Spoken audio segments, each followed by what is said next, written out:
This day, today, the 17th of April, is a very special day because we wanted to do a segment looking back at things that happened on a random day in history. And what more random a day is there than this day today?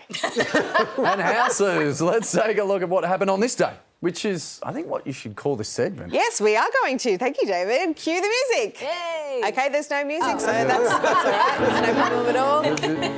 Oh, no, there is music. OK, in case of emergency, the fun facts are here, here and here. Because on this day in 1935, Qantas took off on the first international flight which flew from Brisbane to Singapore. And if you want to experience what the conditions were like, just fly Jetstar is a joke that I would make if I didn't love Jetstar, which I do.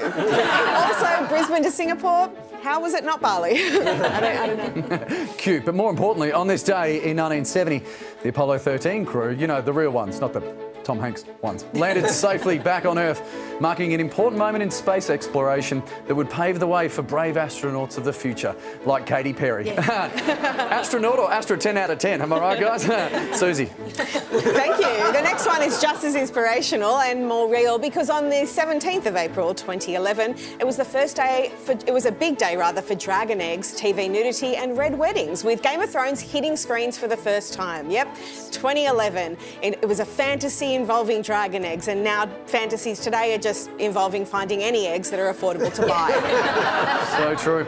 Guys, speaking of cultural events, today was a huge moment in history for the fully sick burnout community. Oh, thank you for recognising my people. I got your kid now with the iconic Ford Mustang rolling off the lot in 1964, and ever since, a midlife crisis has never looked so good. Hey, I think you're doing great.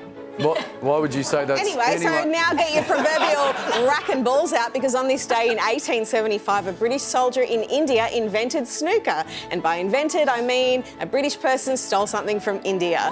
It also marks the first time someone's mate who didn't pot a ball, so they had to run around the table with their pants down, happened, and it wouldn't be the last. When their pants down, you really do see their rack and ball. Now, on this day in 1964, the Rolling Stones released their first album creatively called The Rolling Stones. They were the hit new things, and now they're getting new hip things. Yeah. He's not wrong. Now, finally, the 17th of April is a spicy day for birthdays with Victoria Posh Beckham in 1974. Also, footpath nap enthusiast Barnaby Joyce in 1967. And, of course, how could we forget JP Morgan in 1837, the OG man in finance, trust fund, 6'5", blue eyes. Was he actually? I have no idea. That was the old. Let's get back to the news. Yeah! Well done. Yeah, we did our research. Yeah.